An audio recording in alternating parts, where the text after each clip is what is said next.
വർഷം എത്ര കഴിഞ്ഞാലും ഒരു മുടക്കവും കൂടാതെ തിരുവനന്തപുരത്തിന്റെ ഉത്സവം നടന്നു പോകും. അത് അതിതീക്ഷ്ണമായ ചൂടാണെങ്കിലും ഏതൊരു കാലാവസ്ഥയിലാണെങ്കിലും. അപ്പോൾ ഇന്ന് നമ്മൾ നിൽക്കുന്നത് സ്പോട്ട്ലൈറ്റിൽ അറിയാം, നമ്മൾ ഇതിനു മുൻപും ഈ ഒരു ഇവന്റ് നമ്മൾ കവർ ചെയ്തിട്ടുണ്ട്. അമ്മേ ശരണത്തിന്റെ അന്നദാന പെരുമയിലാണ് നമ്മൾ നിൽക്കുന്നത്. കഴിഞ്ഞ വീഡിയോകളിൽ പറഞ്ഞ പോലെ തന്നെ കഴിഞ്ഞ പ്രാവശ്യം 15-ാം വർഷം, ഈ വർഷം അതാ 16-ാം വർഷ തിളക്കത്തിലാണ് അമ്മേ ശരണം. അപ്പോ വൈകിക്കാതെ തന്നെ ആ അന്നദാന പെരുമയിലേക്ക് പോയാലോ? വരും.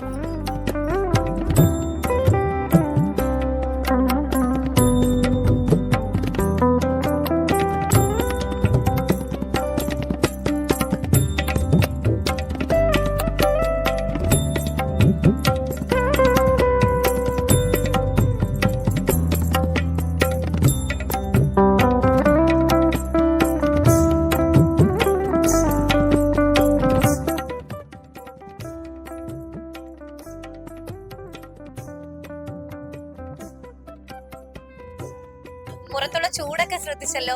ആ ചൂടൊന്നും എന്തായാലും അമ്മേ ശരണത്തിനെ ബാധിക്കുന്നില്ല. ഏറ്റവും സുഗമമായി തന്നെ അന്നദാനം നടന്നുകൊണ്ടിരിക്കുന്നതാണ്.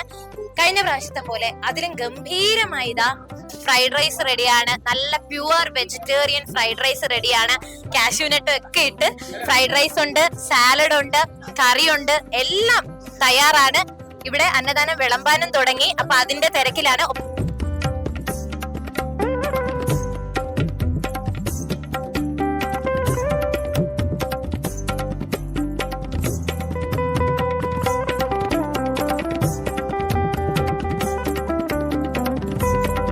അമ്മേ ശരണത്തിന്റെ ഈ അന്നദാന പെരുമ നമ്മൾ കവർ ചെയ്യാൻ തുടങ്ങിയിട്ട് 3 വർഷമായി. പക്ഷേ ഈ ഒരു അന്നദാന പെരുമ തുടങ്ങിയിട്ട് എത്ര വർഷമായി? 16-ാം വർഷ തിളക്കത്തിലാണ്. അപ്പോ എല്ലാ ഇവന്റിനും ഒരു കാരണഭൂതൻ എന്നൊക്കെ നമ്മൾ പറയാറില്ല, അതിന്റെ ഒരു ബാക്ക് ബോൺ എന്നൊക്കെ പറയുന്നത്. അപ്പൊ ഇന്ന് ഈ വർഷം നമുക്ക് ആ ബാക്ക് ബോണിനും കൂടെ കിട്ടിയിട്ടുണ്ട്. അപ്പം ആ പരിചയപ്പെടുത്തലും എല്ലാം ചേട്ടൻ തന്നെ ചെയ്യുന്നതായിരിക്കും. അപ്പൊ ഞാൻ മൈക്ക് കൈമാറുകയാണ്. നമസ്കാരം. ഞാനിവിടെ പരിചയപ്പെടുത്തുന്നത് ഞങ്ങളുടെ രക്ഷാധികാരിയാണ്.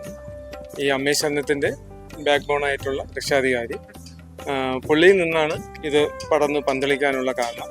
പുള്ളിയുടെ കയ്യിൽ നിന്നാണ് ആദ്യമായിട്ട് ഒരു അമ്മ വെള്ളം ചോദിക്കുന്നതും ഈ പുള്ളിയുടെ മുഖത്തിലാണ് നമ്മളിത് പടർന്ന് പന്തലിക്കുന്നത്. പിന്നെ പുള്ളിയുടെ ആദ്യത്തെ നിർദ്ദേശം തന്നെ, ആദ്യത്തെ മാംഗോ ജ്യൂസ് കലക്കുമ്പോൾ തന്നെ ഇത്തിരി വെള്ളം കൂടിപ്പോയി. അപ്പം തന്നെ ഞങ്ങളെ സാക്ഷിച്ച് നേരെയാക്കി. ഇങ്ങനെ നാട്ടുകാർ ബോധ്യപ്പെടുത്താൻ വേണ്ടി നമ്മൾ കൊടുക്കാൻ പാടില്ല, കൊടുക്കണേ നല്ല രീതിയിൽ കൊടുക്കണം. ആ ക്വാളിറ്റി എന്നുള്ള ആദ്യത്തെ അജണ്ട ഞങ്ങൾ സെറ്റ് ചെയ്തത് ഞങ്ങളുടെ രക്ഷാധികാരിയാണ്. അതിപ്പോഴും അങ്ങനെ തന്നെയാണ് തുടരുന്നത്. ഇപ്പം നമ്മൾ മാംഗോ ജ്യൂസ് കലക്കിയാൽ എന്ത് സാധനം ചെയ്ത് കഴിഞ്ഞാലും പുള്ളിയുടെ ഒരു സജഷൻ ഇല്ലാതെ അത് പുറത്തോട്ട് പോകത്തില്ല. അങ്ങനെയാണ് ഞങ്ങളെ ചേട്ടൻ രാമലക്ഷ്മണ പിള്ള. നമസ്കാരം, എൻ്റെ പേര് രാമലക്ഷ്മണൻ. അപ്പോൾ ഒരു 16 വർഷം അടുപ്പിച്ചായി കാണും. ഞങ്ങൾ ചെറിയ രീതിയിൽ തുടങ്ങിയതാണ്. ചെറിയ രീതിയിൽ ഒരു വെള്ളം കൊടുക്കുന്ന രീതിയിൽ തുടങ്ങിയത്. അത് കഴിഞ്ഞ് ഒരു 2-3 വർഷം കഴിഞ്ഞ് ചെറിയ രീതിയിൽ തുടങ്ങിയതാണ്. ഇപ്പം ദൈവത്തിൻ്റെ സഹായം കൊണ്ടും ബാക്കി ഞങ്ങളെ കൂടെ ഉള്ളവർ ഇപ്പം ആക്ച്വലി ഒരു 2ാമത്തെ തലമുറ 3ാമത്തെ തലമുറയൊക്കെ ഇതിലോട്ട് ഇറങ്ങിക്കഴിഞ്ഞു. അപ്പം ഞാനൊക്കെയാണ് തുടങ്ങിയതെങ്കിലും ഇപ്പം ഫുള്ളായിട്ട് എൻ്റെ സഹോദരൻ്റെ പിള്ളേരുമാണ്.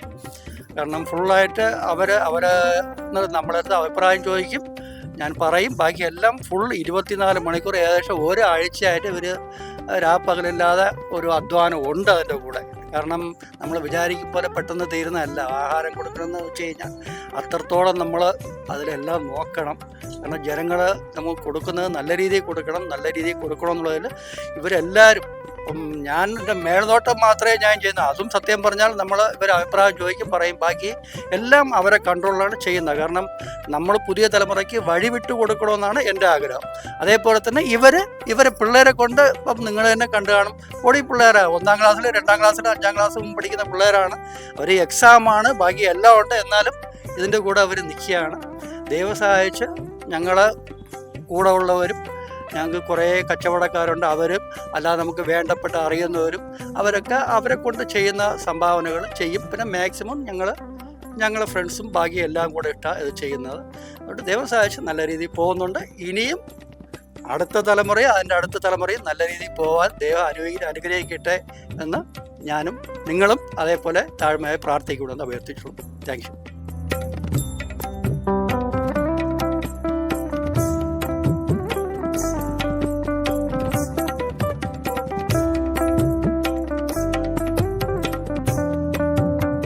ഇവിടെ ഇപ്പൊ പറഞ്ഞ പോലെ തന്നെ ശുദ്ധമായ രുചികരമായ ഭക്ഷണം ഉണ്ടാക്കാൻ സത്യം പറഞ്ഞാൽ ഓരോന്നിനും ഇപ്പൊ നല്ല വിലക്കയറ്റവും കാര്യങ്ങളാണ്. ഇതിനിടയ്ക്കും ഇത്രയും കോളിഫ്ലവർ ഒക്കെ ഉപയോഗിച്ചാണ് നിങ്ങൾ കറി ഉണ്ടാക്കുന്നത്. അപ്പൊ ആ ഒരു ചലഞ്ചസിനൊക്കെ എങ്ങനെയാണ് നിങ്ങൾ ഈ ടീമായിട്ട് എങ്ങനെയാണ് അതിനെ നിങ്ങൾ വർക്ക് ചെയ്യുന്നത്, അതും കൂടെ ഒന്ന് പറയാം. നമ്മള് ബാക്ക്ഗ്രൗണ്ട് എന്നുള്ളത് നമ്മൾ ബിസിനസ് ആയതുകൊണ്ട് ഞങ്ങൾക്ക് ഇതിന്റെ ക്വാളിറ്റികൾ തരംതിരിക്കാൻ ഞങ്ങളെ കൊണ്ട് പറ്റും. ഇത് എവിടെ നല്ല ക്വാളിറ്റി കിട്ടും, എവിടെ വില കുറച്ച് കിട്ടും, നമുക്ക് നമ്മുടെ അഭിവാസികൾ തരുന്ന ഓരോ രൂപയ്ക്കും നമ്മൾ അത്രത്തോളം ഇമ്പോർട്ടൻറ്റ് കൊടുക്കുന്നുണ്ട്. അത് മാത്രമല്ല, വാങ്ങിക്കുന്ന ഓരോ സാധനവും ക്വാളിറ്റിയുള്ള സാധനം അല്ലാതെ ഒന്നും വാങ്ങിക്കാനില്ല. ഇപ്പം വണ്ടിപ്പരിപ്പായാലും നെയ്യായാലും അരി ആയാലും കോളിഫ്ലവർ വെജിറ്റബിളൊക്കെ അന്ന് വരുന്ന ഫ്രഷ് സാധനം മാർക്കറ്റിൽ ചെന്ന് വെളുപ്പാങ്കാലത്ത് തന്നെ 3 മണിക്ക് ലോറിയിൽ ഇറങ്ങുന്ന സമയത്ത് വില വെച്ചാണ് നിങ്ങൾ മേടിക്കുന്നത്. എത്രത്തോളം വില കുറച്ച് മേടിക്കാൻ പറ്റും അത്രത്തോളം വില കുറച്ച് മേടിച്ച് നല്ല സാധനം കൊടുക്കുക. അതല്ല, ഞാൻ ശ്രദ്ധിച്ചിരുന്നു, നമ്മൾ പൊതുവെ ബിരിയാണിയൊക്കെ കാണുമ്പോൾ പേരിനൊരു അണ്ടിപ്പരിപ്പ്, പേരിനൊരു കിസ്മസ്, പക്ഷെ ഇതിൽ ഞാൻ നോക്കിയപ്പോൾ കുറേ അധികം അത്രയും നിങ്ങൾ ഇട്ടിട്ടുണ്ട്. ഒരു കാര്യത്തിൽ പോലും നിങ്ങൾ വിട്ടുവീഴ്ച എന്നുള്ളത് അതിൽ കാണുന്നില്ല. അത് താങ്കൾ എന്താണ് പറഞ്ഞു വെച്ചാൽ, ഞാൻ നേരത്തെ പറഞ്ഞ പോലെ തന്നെ ഞങ്ങളെ മൂത്ത ചേട്ടൻ തന്നെയാണ്. അദ്ദേഹം നൽകിയ ഒരു നിർദ്ദേശം അത് ഞങ്ങൾക്ക് അത് പൂർണ്ണമായിട്ട് ഞങ്ങളുടെ എല്ലാവർക്കും അത് സമ്മതമാവുകയും അത് ഞങ്ങളിൽ കൂടി പ്രവർത്തിക്കുകയുമാവുകയും ഞങ്ങളുടെ ആ പ്രവർത്തനം കണ്ട് ബാക്കിയുള്ളവർ അതുപോലെ ഇൻസ്പിറേഷനായി ഞങ്ങളോട് ചേരുകയും ചെയ്യുന്നത്. അത് ഇപ്പോഴും അങ്ങനെ തന്നെയാണ്. നെയ്യൊക്കെ ആദ്യം തന്നെ അണ്ണം പറഞ്ഞിട്ടുണ്ട് 6 kg നെയ്യ് പാടുള്ളൂ എന്നുള്ളതാണ് പറഞ്ഞിട്ടുള്ളത്. പിന്നെ ഞങ്ങൾക്ക് അതിൻ്റെതായ രീതിയിൽ ഞങ്ങളുടെ കുക്കും മുരുകണ്ണൻ എന്ന് പറഞ്ഞുള്ള പുള്ളി ഞങ്ങളുടെ ഒപ്പം നിൽക്കുന്ന വ്യക്തിയാണ്. നമ്മൾ എന്തെങ്കിലും കാട്ടിക്കൂട്ടണം എന്നുള്ള രീതി പുള്ളിക്കുമില്ല. അതായത് നമ്മൾ എന്ത് വിചാരിക്കുന്നോ അതിൻ്റെ കൂടെ നമ്മളോട് നിൽക്കാൻ ഈ പ്രകൃതി നമ്മളോട് വരും എന്ന് പറയുന്നത് സത്യമാണ്. നമ്മളിപ്പോൾ ചേട്ടൻ അങ്ങനെ ഒരു നിർദ്ദേശം നൽകുകയും ഞങ്ങൾ ആ നിർദ്ദേശം നടപ്പിലാക്കാൻ ശ്രമിക്കുമ്പോൾ ഞങ്ങൾക്ക് കൂടെ വരുന്ന വ്യക്തികളും അതുപോലെ തന്നെ ഞങ്ങൾക്ക് അസംബിൾ ആവുകയും ചെയ്യാം. ഇപ്പം ആ വ്യക്തി മുരുകണ്ണ മാത്രമല്ല, മുരുകണ്ണൻ്റെ ടീമിലുള്ള വ്യക്തികൾ പോലും അതുപോലെ ശുചിത്വം പാലിക്കുകയും അതുപോലെ നോക്കുകയും ചെയ്യുന്നു. ശുചിത്വം നമുക്ക് വിട്ടുവീഴ്ച പറ്റാത്ത കാര്യം. എല്ലാ ഹെൽത്ത് കാർഡ് കാര്യങ്ങൾ എല്ലാം ഉണ്ട്, ആരോഗ്യപരമായിട്ടുള്ള രീതികൾ എല്ലാം ഉണ്ട്. എല്ലാ രീതിയിലും നല്ല വ്യക്തിയായിട്ട് ചെയ്യുന്നതാണ്. ഞങ്ങൾ ആഗ്രഹിച്ച പോലെ തന്നെ ഞങ്ങളുടെ ടീമും അതുപോലെ സെറ്റായി. ഈ ടീമിൽ എല്ലാവർക്കും ബാഡ്ജും തൊപ്പിയും എല്ലാം. അത് കഴിഞ്ഞ പ്രാവശ്യം നമ്മൾ ഈ വെയിലത്ത് നിൽക്കുന്നത് കണ്ടിട്ട് നമ്മളൊരു ചേച്ചിയുടെ മോൻ ഇപ്രാവശ്യം സ്പോൺസർ ചെയ്തതാണ് ഈ തൊപ്പി. ഇപ്രാവശ്യം ഓൾ ഇന്ത്യസിന് മാത്രമേ പറ്റുള്ളൂ. അടുത്ത പ്രാവശ്യം ഇപ്പൊ എന്തായാലും പൊതുങ്ങൾക്ക് കൊടുക്കാൻ പറ്റുമെന്നുള്ളത് അടുത്തതല്ല. അക്ഷരാർത്ഥത്തിൽ ഓരോ വർഷം കഴിയുമ്പോഴും അടുത്ത തലത്തിലേക്കാണ് കാര്യങ്ങൾ പോയിക്കൊണ്ടിരിക്കുന്നത്. അതെ, അങ്ങനെയാണ് പോയിക്കൊണ്ടിരിക്കുന്നത്. പിന്നെ പലരും രാവിലത്തേക്ക് വേണ്ടി ഭക്ഷണങ്ങൾ ചോദിക്കുന്നുണ്ട്. അപ്പൊ അതെങ്ങനെയാണെന്നുള്ള അമ്മ തീരുമാനിക്കുമ്പോൾ അടുത്ത വർഷം ചിലപ്പോ രാവിലത്തെ ഭക്ഷണം ഉണ്ടാവും. പറയാൻ പറ്റത്തില്ല, എങ്ങനെയാണെന്നുള്ളത് അമ്മ തീരുമാനിക്കും. അതുപോലെ നിങ്ങൾ നടക്കും. പറഞ്ഞ പോലെ ആറ്റുകാലമ്മയുടെ അനുഗ്രഹത്തിൽ അടുത്ത പ്രാവശ്യം ഇതിലും ഗംഭീരമായിട്ട് നടക്കാൻ സാധിക്കട്ടെ. Thank you so much. Thank you.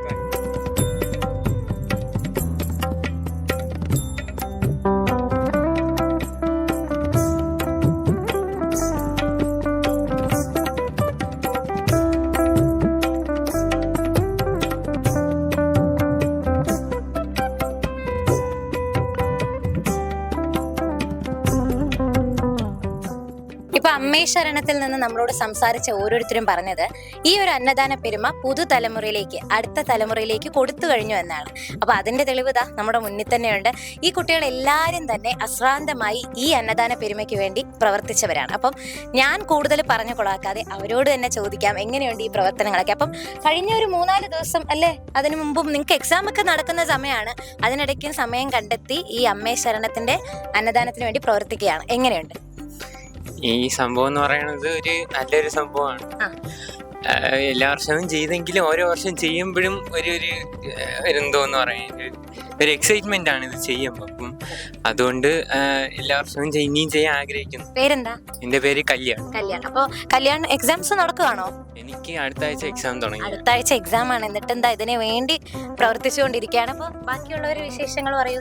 ചോട്ടാസ്, എന്താണ് പേര്? വിശ്വജിത്ത് എത്രയിലാ? 1ാം ക്ലാസ്സിലാണ്. അപ്പൊ എന്തൊക്കെ ചെയ്തു ഇവിടെ? ജ്യൂസ് കൊടുത്തു. നേരത്തെ പറഞ്ഞ മാംഗോ പൾപ്പ് ജ്യൂസ് ഒക്കെ കൊടുത്തല്ലേ? പിന്നെ ഇതിൽ ഏറ്റവും ഇഷ്ടമുള്ള വിഭവം ഏതാ? ഇവിടെ ഇതിലുള്ള ഫുഡ് ഐറ്റംസിൽ ഏറ്റവും ഇഷ്ടം ഏതാ?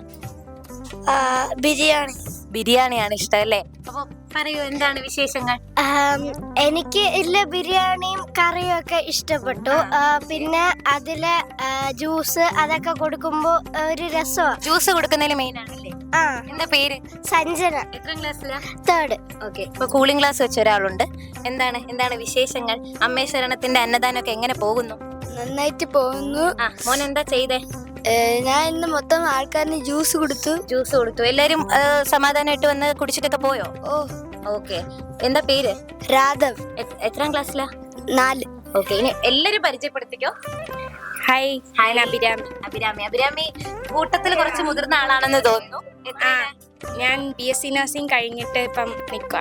ഓക്കെ, BSc നഴ്സിംഗ് കഴിഞ്ഞു. ഓക്കെ, ഇത് ഇപ്പൊ ഫസ്റ്റ് ഇയർ ആണോ ഇവിടെ വർക്ക് ചെയ്യുന്നത്? ഇവിടെ ഞാൻ ഇവിടെ ഇങ്ങനത്തെ ഒരു സെറ്റപ്പിൽ ഇപ്പൊ ആദ്യമായിട്ടാ വന്നത്. ശരിക്കും പറഞ്ഞാൽ 16ാം വർഷമാണ് അമ്മേ ശരണത്തിനെ സംബന്ധിച്ച്. എങ്ങനെയുണ്ട് ഇവിടെ?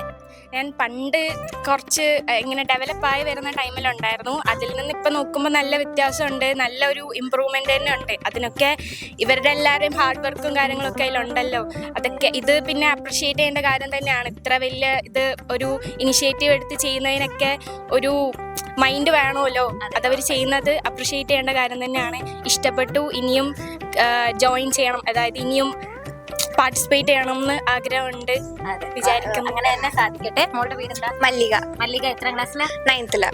എങ്ങനെയുണ്ട് ഇവിടെ അമ്മേ ശരണത്തിന് വേണ്ടി പ്രവർത്തിക്കുമ്പോൾ? വളരെ നന്നായിട്ടുണ്ട്. ഞാൻ 2-3 വർഷമായിട്ട് ഇവിടെ തന്നെ വരുന്നുണ്ട്. എല്ലാ വർഷവും വരും. എല്ലാവർക്കും എല്ലാത്തിനും സപ്ലൈ ചെയ്ത് കൊടുക്കാറുണ്ട്. വളരെ ഇഷ്ടമാണ് ഇതെല്ലാം. അപ്പം ഇപ്പൊ പറഞ്ഞിരുന്നു പുതുതലമുറയ്ക്ക് വേണ്ടിയാണ് ഇപ്പോൾ കാര്യങ്ങളൊക്കെ മുന്നോട്ട് കൊണ്ടുപോകുന്നത്. അപ്പം ഫ്രണ്ടിലോട്ട് വരും. അവന്റെ പേരെന്താ? സഞ്ജയ്. എത്രാം ക്ലാസ്സിലാ? ഇപ്പൊ 8th. ഓക്കെ. അപ്പം എക്സാംസ് ഒക്കെ നടക്കുന്ന സമയമാണ്. എന്നിട്ടും നമ്മുടെ അമ്മേ ശരണത്തിൽ നിങ്ങളുടെ അച്ഛൻ മാമന്മാരെല്ലാം ഇതിലുണ്ടല്ലേ? അപ്പൊ അവർക്ക് വേണ്ടി പ്രവർത്തിക്കുമ്പോൾ എന്ത് തോന്നുന്നു? ഒരു നല്ല ഫീലിംഗ് ആണ്. ഇനിയും ചെയ്യണം.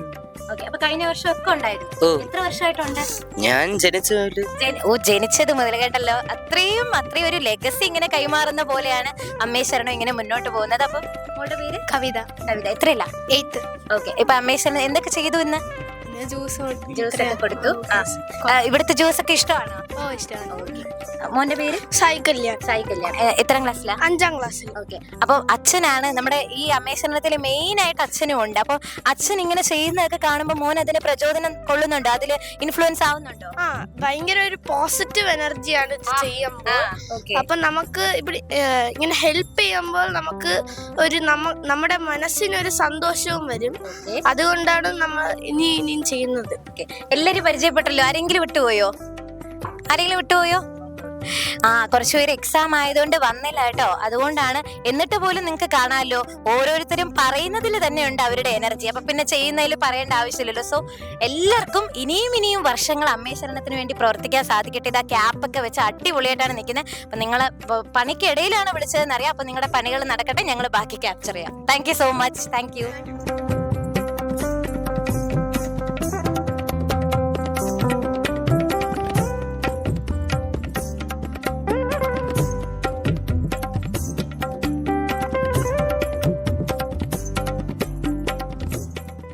അപ്പോ നമ്മുടെ വീഡിയോയുടെ തുടക്കത്തിൽ പറഞ്ഞ പോലെ 16ാം വർഷ തിളക്കത്തിലാണ് ഇപ്പോൾ അമ്മേ ശരണത്തിന്റെ അന്നദാന പെരുമ.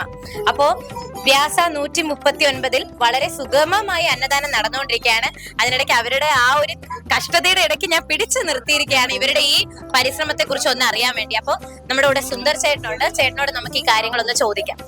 ആദ്യം ഒന്ന് പരിചയപ്പെടുത്താമോ? ഞങ്ങള് ഒരു 10-16 കൊല്ലമായിട്ട് ഇവിടെ അന്നദാനം നടത്തുകയാണ്. ആറ്റുകാലമ്മയ്ക്ക് വേണ്ടിയിട്ട് പൊങ്കാലയ്ക്ക് സമയത്ത് രാവിലെ 6 മണിക്ക് ചായ കൊടുക്കാൻ തുടങ്ങും. ചായ കുടി കഴിഞ്ഞിട്ട് മാംഗോ പൾപ്പ് നല്ല രീതിയിൽ കലക്കി കൊടുക്കുകയാണ്. നാരങ്ങ വെള്ളമൊന്നുമല്ല, മാംഗോ പൾപ്പാണ് കൊടുക്കുന്നത്. അത് കഴിഞ്ഞിട്ട് ഇത്തവണ 2000 പേർക്കുള്ള അന്നദാനമാണ് ഞങ്ങൾ കൊടുക്കുന്നത്. കഴിഞ്ഞ പ്രാവശ്യത്തെ കാട്ടി കുറച്ചും കൂടെ കൂട്ടിയിട്ട്. എനിക്ക് തോന്നുന്നു നമ്മൾ 1500 എന്നൊക്കെ പറഞ്ഞിരുന്നു. ഇപ്രാവശ്യം 2000 ആയിട്ടുണ്ട്. 2000 ആയിട്ടുണ്ട്. കാരണം കുറെ കൂട്ടായിരുന്നു. പിന്നെ ഇവിടെ ഒരുപാട് വർക്കൊക്കെ നടക്കുന്നുണ്ട്. അതുകൊണ്ട് എത്രത്തോളം ആള് വരുമെന്ന് നമുക്ക് പിടിയില്ല. അങ്ങോട്ട് നിന്നൊന്നും ആളുകൾ ഇങ്ങോട്ട് വരുന്നില്ല. അതുകൊണ്ട് 2000 നിർത്തിയിരിക്കുകയാണ്. ശരി, അമ്മ അനുഗ്രഹിച്ച് അടുത്ത പ്രാവശ്യം കുറച്ചുകൂടെ നല്ല രീതിയിൽ നടക്കാൻ പറ്റട്ടെ എന്ന് ആഗ്രഹിക്കും. എന്തൊക്കെയാണ് വിഭവങ്ങൾ? ഞങ്ങൾക്ക് വെജിറ്റബിൾ ബിരിയാണിയാണ്. വെജിറ്റബിൾ ബിരിയാണി ഉണ്ട്, കോളിഫ്ലവറിന്റെ കറിയുണ്ട്, പിന്നെ സലാഡുണ്ട്, അച്ചാറുണ്ട്. സത്യം പറഞ്ഞ ഒരു വലിയ രീതിയിൽ ഇത്രയും പേർക്ക് ഞങ്ങൾ കാണുന്നുണ്ട്. എത്രയാണ് ഉണ്ടാക്കിയിരിക്കുന്നത്. ഇത് വലിയ കാര്യമാണ്. അറിയാലോ, അന്നദാനം ആറ്റുകാലമ്മയ്ക്ക് സമർപ്പിക്കുകയാണ് ഈ അന്നദാനം. ഞങ്ങളെ മാത്രമായിട്ട് ചെയ്യുന്നതല്ല, ഞങ്ങളെ കുറച്ച് ഫ്രണ്ട്സും ഞങ്ങളുടെ കുറച്ച് റിലേറ്റീവ്സും ഇത് അറിഞ്ഞ് ചെയ്യുന്ന കുറച്ച് പേരുണ്ട് സഹായിക്കുന്നത്. വെളിയിൽ പിരിവൊന്നുമില്ല, പൈസയായിട്ട് പിരിവ് ആരുടെ ചോദിച്ചിട്ടില്ല. ഇത് അറിഞ്ഞ് തരുന്നതാണ് എല്ലാവരും. അത് മാത്രമാണ്, വേറെ എക്സ്ട്രാ പിരിവൊന്നുമില്ല. അത് ചൂടത്തും ഇത്രയും എല്ലാം നമ്മുടെ പിള്ളേരാണ് നിൽക്കുന്നത്. അപ്പൊ ഇനിയും വർഷങ്ങൾ ആറ്റുകാൽ പൊങ്കാലയ്ക്ക് ഇതുപോലെ നിങ്ങൾക്ക് അന്നദാനം നൽകാൻ സാധിക്കട്ടെ. സ്പോട്ട്ലൈറ്റിന്റെ എല്ലാവിധ ആശംസകളും നേരുന്നു. Thank you. അമ്മയുടെ അനുഗ്രഹം ഉണ്ടാവുമെന്ന് പ്രതീക്ഷിക്കുന്നു. Thank you.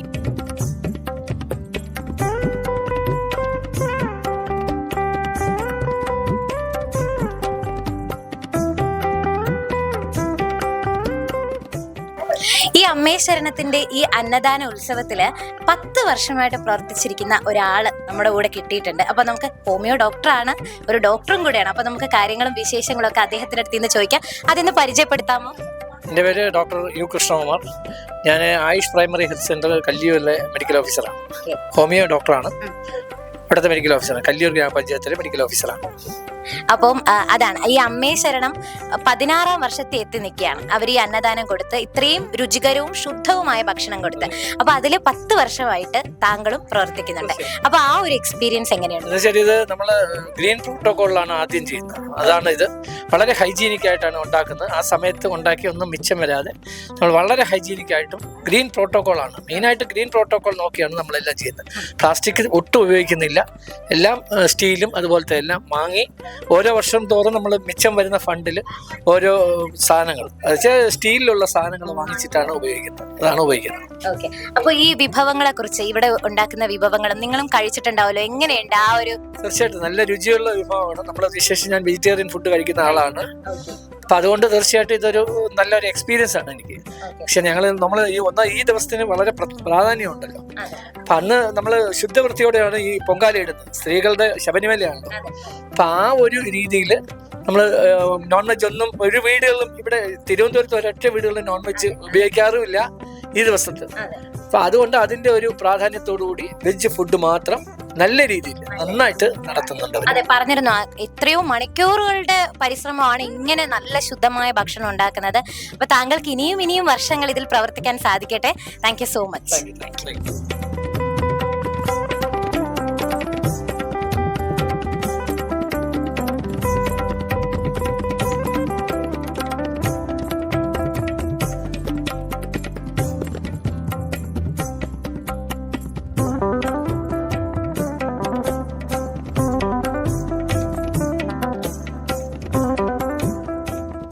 ഇപ്പോൾ നിൽക്കുന്നത് വ്യാസ 139 ആ വീടിന്റെ പിറക് വശത്താണ്. നിങ്ങൾക്ക് ശ്രദ്ധിക്കാം, ഈ പിറക് വശത്ത് ഒരു താൽക്കാലിക ഷെഡ് തന്നെ നിർമ്മിച്ചിരിക്കുകയാണ് ഈ ആറ്റുകാൽ പൊങ്കാലയ്ക്ക് വേണ്ടി. ഈ ആറ്റുകാൽ പൊങ്കാലയുടെ അന്നദാനം ഏറെ ശുദ്ധവും രുചികരവുമായി ഉണ്ടാക്കാൻ വേണ്ടി അവരുടെ വീടിന്റെ പിറക് വശം ഒരു താൽക്കാലിക ഷെഡായി മാറ്റിയിരിക്കുകയാണ്. എല്ലാ വർഷവും ഇതുപോലെ തന്നെയാണ്. ഈ വർഷം കുറച്ചുകൂടി സ്പേസ് ഒക്കെ എടുത്ത് നല്ല പോലെ പാത്രങ്ങളൊക്കെ നിങ്ങൾക്ക് ശ്രദ്ധിക്കാം എത്ര പേർക്കുള്ള അന്നദാനമാണ് ഇതിൽ പാകപ്പെടുന്നതെന്നുള്ളത്. അപ്പോൾ അത്രയും മനോഹരമായി, അത്രയും ഓർഗനൈസ്ഡ് ആയിട്ടാണ് കാര്യങ്ങൾ ഇവിടെ ചെയ്തുകൊണ്ടിരിക്കുന്നത്. അമ്മേ ശരണത്തിനെ അതിനുവേണ്ടി എത്ര അഭിനന്ദിച്ചാലും പോരാ. അപ്പൊ ഈ ആറ്റുകാൽ പൊങ്കാലയ്ക്കും അവർക്ക് ഏറ്റവും നന്നായി തന്നെ അന്നദാനം നടന്നു പോകട്ടെ എന്ന് ഞങ്ങൾ അവർക്ക് വേണ്ടി ഒരുപാട് പ്രാർത്ഥിക്കുകയാണ്. ഇപ്പൊ പറഞ്ഞ പോലെ ആറ്റുകാലമ്മയുടെ അനുഗ്രഹത്തോടെ തന്നെ ഇനിയും വർഷങ്ങൾ ഇതുപോലെ അവർക്ക് അന്നദാനം നടത്താൻ സാധിക്കട്ടെ.